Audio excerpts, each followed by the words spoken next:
Nearly every one of these action steps recognizes that self can overcome self, and we have prayer in most of them. And here we got it again in step 8, that if we're not willing, we ask God to help us be willing. And I had a lot of difficulty in step 8 and step 9 because there's some people that had harmed me just as bad as I'd ever harmed them. And I didn't feel it was going to be necessary for me to make any amends to them, and I didn't feel like I could, and I didn't want to.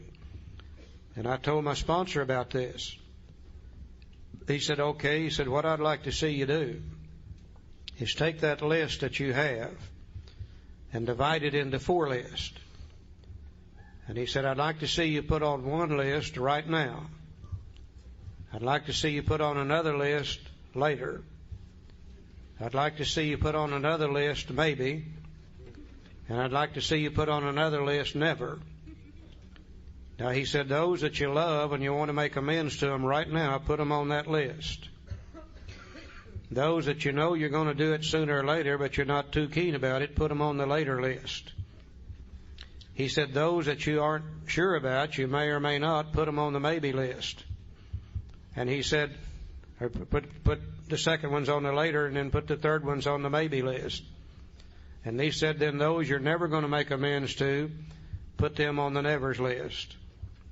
And then he said, I want you to start making your amends to the right nows. And he said, by the time you're through with that, you'll probably be ready to do some laters. And by the time you're through with the laters list, you'll probably be ready to do some maybes.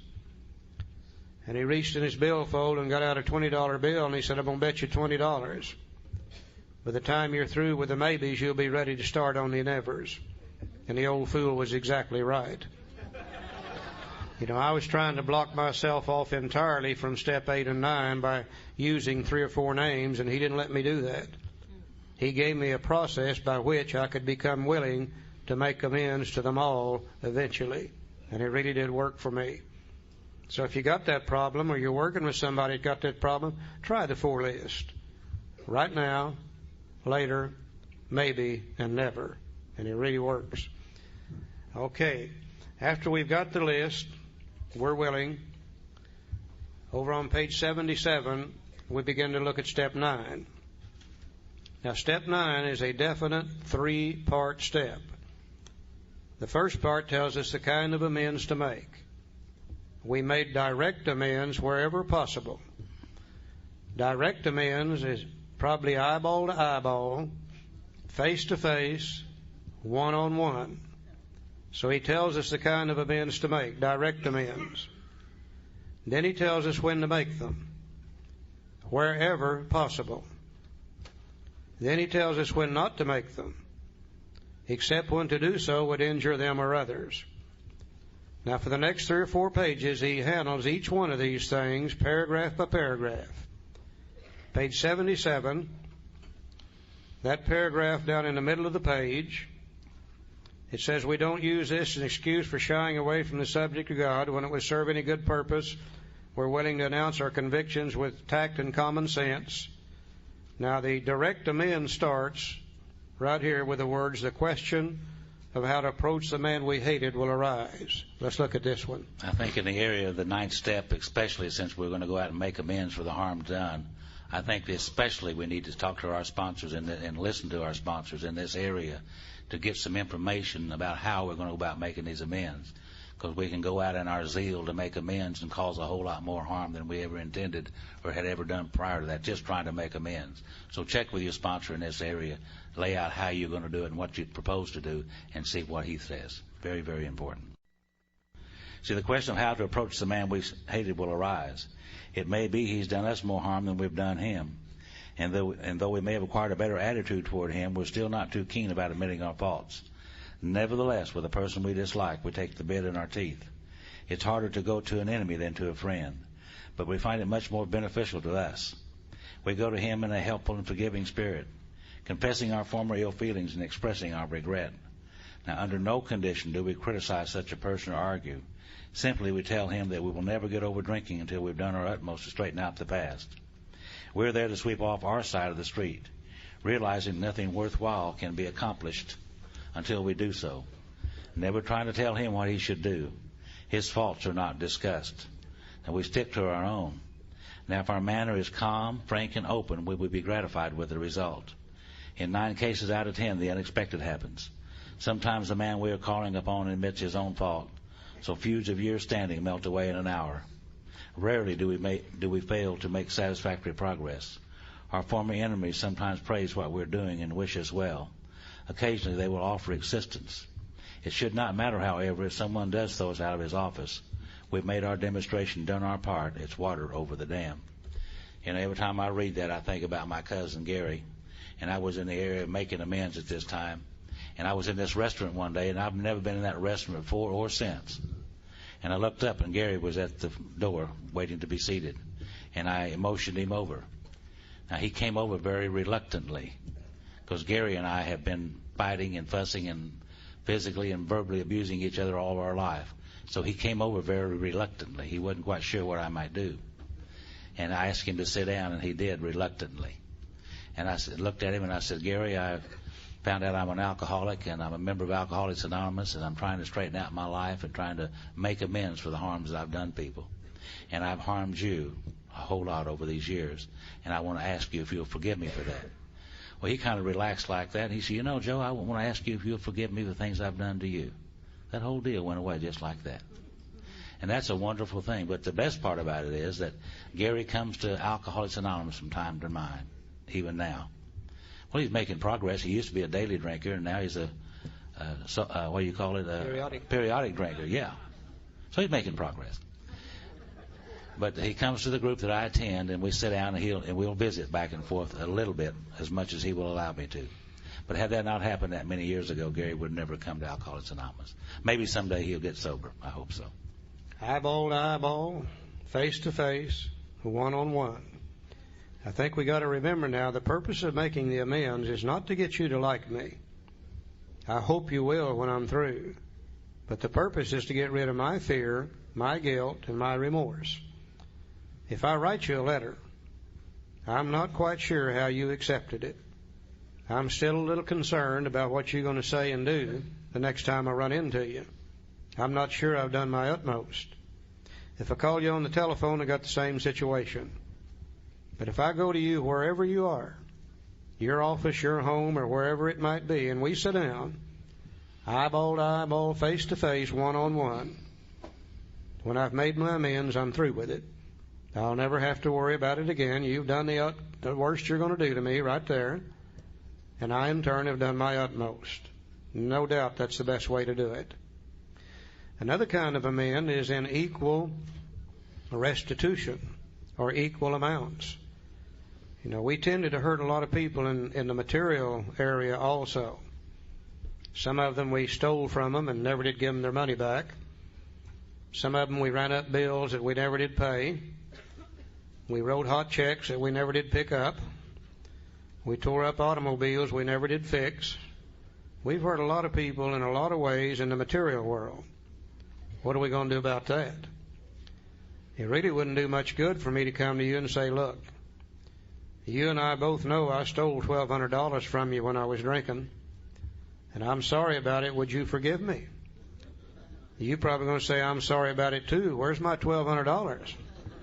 Equal restitution. Bill handles that in the next paragraph. Most alcoholics owe money. Now, that's probably the understatement of the year right there. We do not dodge our creditors, tell them what we're trying to do. We make no bones about our drinking.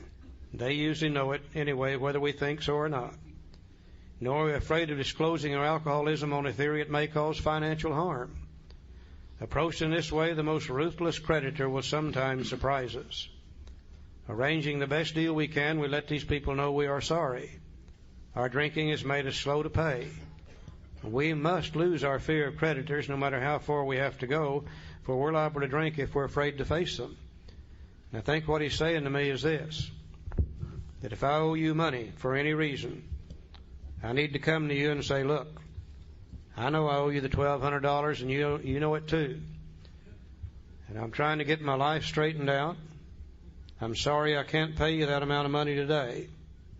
But what I'd like to do is start paying you $5 a week, $10 a week, whatever I can live with. and I start paying you that $5 or $10 a week or 20 or whatever we've decided on. And as the weeks go by, some morning I wake up and I say, hey, that sucker's paid off. I don't have to worry about that one anymore. The fear and the guilt and remorse is gone. I go to the next one. And I say, now you and I both know I owe you a couple $1,000s. I can't pay you today, but I'd like to start paying you about $20 a week. And I start paying you $20 a week, and some morning I wake up and I say, by golly, that sucker's paid off too.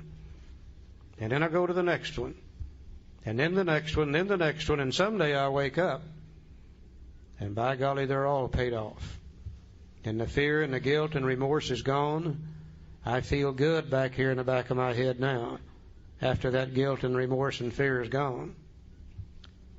Now, a guy came to me one time, and we were discussing this. And he said, Charlie, if I tried to pay them so much a week, do you know how old I'd be before I got them paid off? I said, you'll be the same age as you would be if you didn't pay them off. It don't make any difference. You know, I've lived long enough to know that time is going to pass. I wish I could stop it, but I can't. And as time passes, I can use it for a worthwhile purpose, do something about these things, or I can keep putting it off and putting it off and putting it off, and 5 years or 10 years or 15 years from now still be in the same situation and maybe drunk in the meantime. We have a good friend, used to live in Tulsa, moved out here to California. He's gone now. He's dead. Name was Dan. When Dan was 29 years sober, he said, Charlie, I paid the last one of them last week. I said, Dan, how do you feel? He said, I feel about 8 foot tall. Now, Dan was a little bitty fellow, about 5'1". He said, this is the first time in my life that I can ever remember that I don't owe somebody something for what I've stolen in the past. He said, I feel pretty good about old Dan. Dan owed a lot of money. When he was drinking, he was in the oil business down in Texas. And he hooked them, and he hooked them big. Took him 29 years to pay them. But by golly, he got it done. I tell you how good a con artist Dan was. When he was still drinking in Texas, his wife, Sarah, who later became a beautiful member of Al-Anon, she took him to the state insane asylum in Big Spring, Texas, to have him committed for alcoholic insanity. The head psychiatrist interviewed Sarah, then he interviewed Dan, and after a while, Dan left and Sarah was locked up. True. She stayed there for a year. She learned how to live better electrically and all that goody-goody stuff in there. Dan was a real con artist, Joe. You know, Dan did it. He paid back a lot of money. It's not a lot of money out here in California, but in Oklahoma, it's a lot of money. Hell of a lot of money. Yeah. You guys got plenty of money out here. We all know that. But Dan paid them all back, and I spent many, many days and playing bridge with Dan and Sarah and he and my wife, and they were teaching us the program a lot, sharing with us, and they paid a lot of money back. Now, you'd have thought the kind of money he paid back would have kept him broke, but he didn't. He prospered in other ways. He wasn't rich when he died, but he had a very comfortable living throughout all those years, and he prospered as a result of doing the right things with his debts. And again, I hear some of you saying, I can hear awful good. He hears good. I hear some of you saying, well, Charlie, that stuff's probably all right for $1,200 or $2,000 or maybe $10,000. But what if it's $500,000? What if it's $1 million? What if it's $2 million? Could we pay that back? I don't know why not. If we're smart enough to steal it, we're probably smart enough to pay it back if we're willing to do so. You know, I think we forget from step 3 on, God's with us. And if we're willing to do these things, God's going to make it possible to do so, just like he did for Dan. Dan didn't die a rich man, but Dan died a very comfortable man. God saw that Dan had the means to be able to pay these people back. The willingness is what it takes to do this. And it really works for people like us.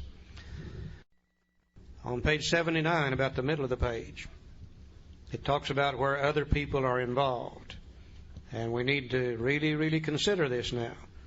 Sometimes in our zeal to be forgiven for the things we've done in the past, we make amends where we end up hurting the one we owe amends to even more, or possibly hurt somebody else. And if we do that, then sooner or later we're going to have to go back and make amends for that too. So we have to be very, very careful whether other people are involved. Over on page 80. There he had an example on page 80 where he went to the people involved and got their permission to make the amend before he made it, in order to be sure everything was going to be okay. Bottom of page 80, he starts talking about domestic troubles. Page 81, he talks about sex outside of marriage. What are we going to do about those kind of things? Very carefully, he handles just about every conceivable situation that could come up.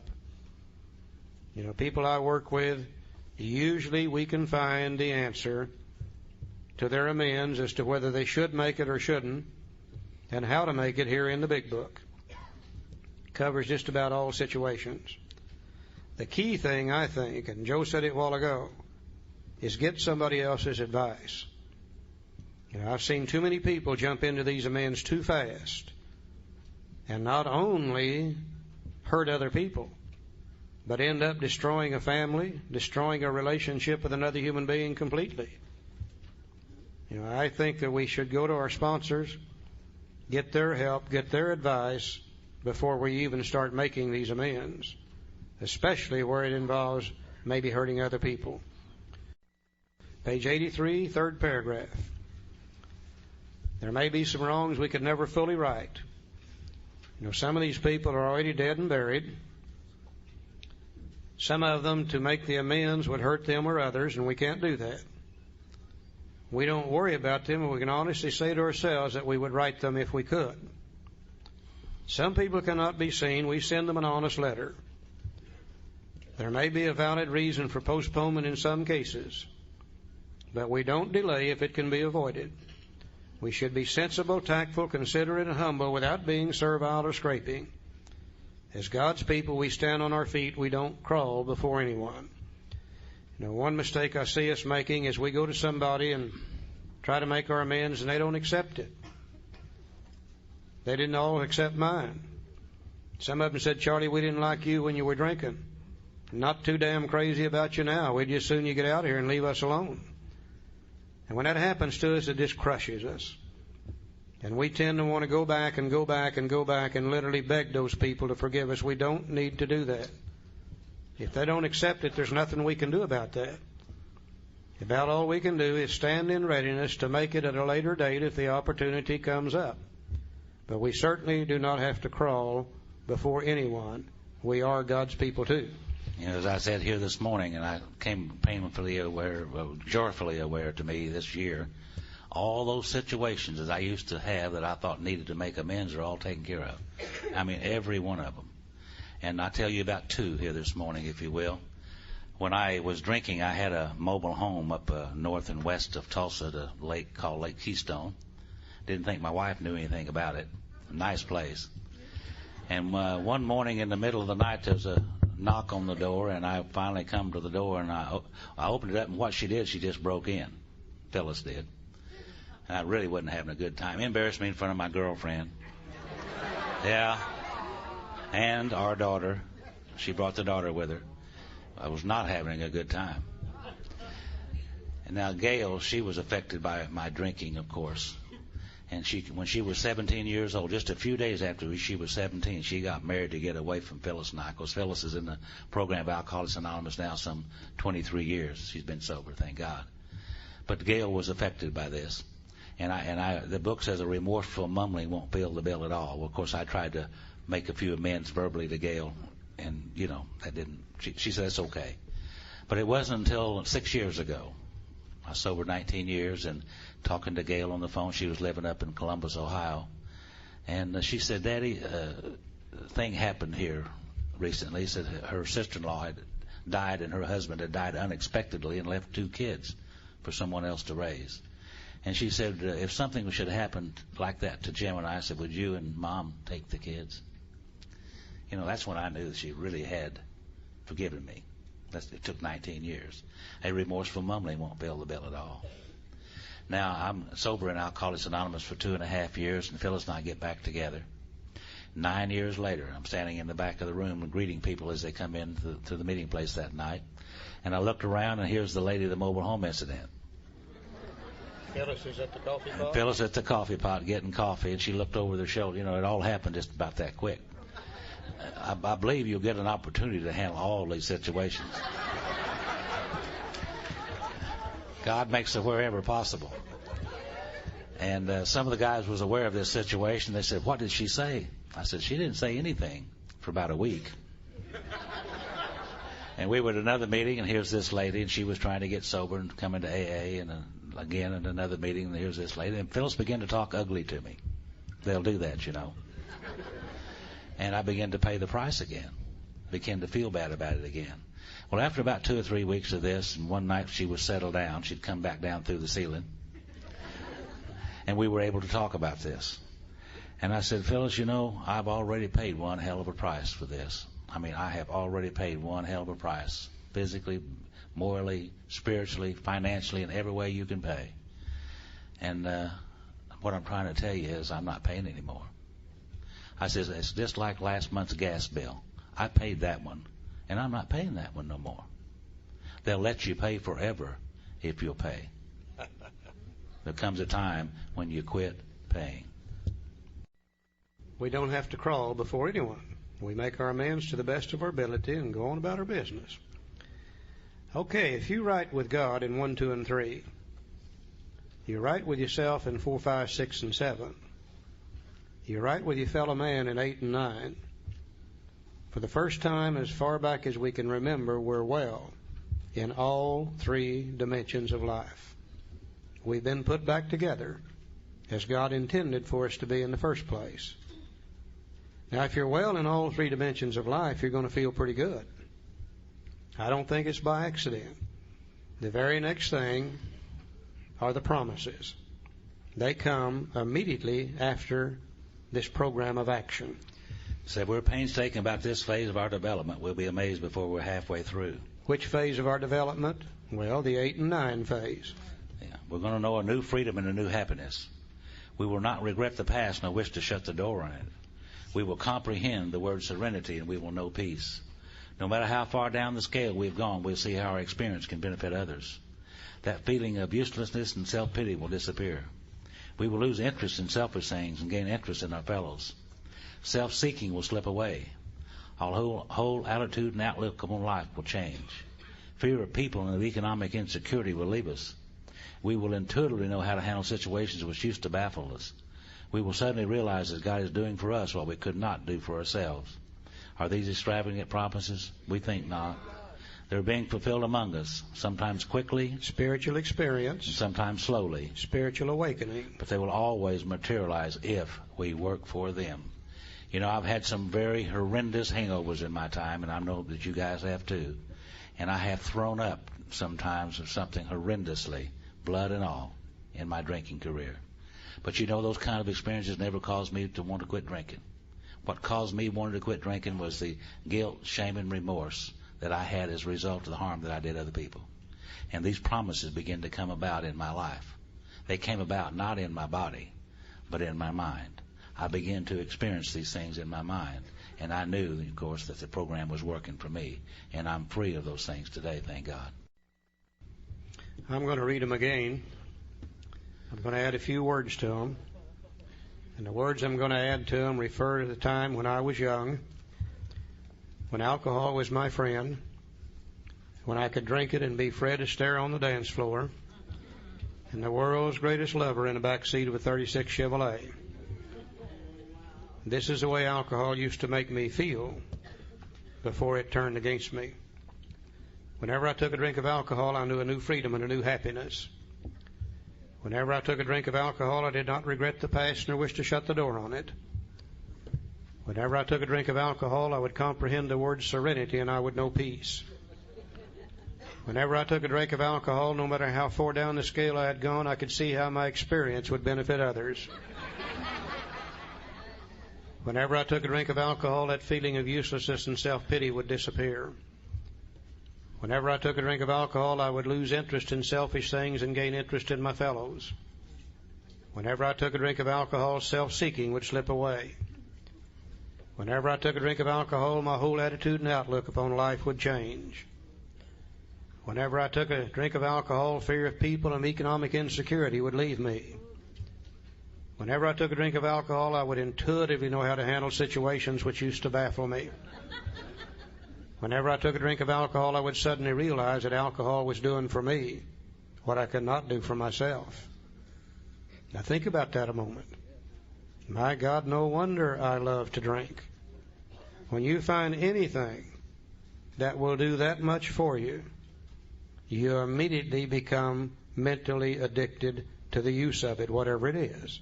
If it had been chocolate ice cream, by God, I would have been addicted to chocolate ice cream. If it had been Hostess Twinkies, it would have been Hostess Twinkies. If it had been gambling, it would have been gambling. Mine was alcohol. Alcohol did for me what I could not do for myself, and it was my friend, and it worked for me like magic for years. But one day, alcohol turned against me, and all the things I was afraid would happen to me now began to happen because of the alcohol itself. I became a very, very confused individual, not knowing I was alcoholic, not knowing I would never be able to recapture these feelings from alcohol. I spent the last 4, 5, 6 years of my drinking desperately trying to get these things back from alcohol. Almost destroyed me in the process. I came to AA. You gave me a book. I found a little program of action in this book. I began to apply it in my life. And one day I woke up and found these promises in my head. And I suddenly realized that the first 9 steps of Alcoholics Anonymous are doing just exactly for me what alcohol used to do for me when alcohol was my friend. You see, that's why I don't drink today. If I hadn't have found this somewhere, I would still be searching for it. I would probably have gone back to alcohol until eventually it completely consumed me and destroyed me. But I don't need to drink because I found everything good that alcohol gave me through the first 9 steps of Alcoholics Anonymous. That's the miracle of Alcoholics Anonymous. And at the same time I realized it's given me the good, I also realized the first 9 steps have never turned against me, as alcohol did. I've never been placed in jail because of the first 9 steps. No lady has ever drugged me through a divorce court because of the first 9 steps. I've never vomited. Damn near did a time or two, but I've never really vomited because of the first 9 steps. You see, that's the miracle. And if you read those promises, you'll notice they all deal with the mind. None of them deal with the body. We came here restless, irritable, discontented, filled with shame, fear, guilt, remorse, worry, anger, depression, and etc. We've worked the steps. We received the promises. Certainly we have undergone a change in our personality. We have undergone a spiritual awakening already. Now, if that's true, then what's the purpose of the last 3 steps? And many people will tell us the last 3 steps are to maintain our sobriety. I will agree that they will help us stay sober. But the word maintenance itself is a misnomer. To maintain something means to keep it as is. And another natural law applies. Nothing in our universe ever stays as is. Everything in our universe is in a constant state of change. It's either growing or it's dying. It's progressing or it's regressing. It's going forward or it's going back. Now, we've made a tremendous amount of spiritual growth through the first 9 steps if we've got the promises. But if we tried to maintain this, eventually we start slipping back. And we start having trouble with people, then with ourselves, then with God, and we end up drunk all over again. Now, how do I know that? I see it happen in AA over and over and over again. That's what happens when people like us who have had a good program go back and get drunk again. It's because we stopped growing. And you can't stop growing. If you do, you start dying.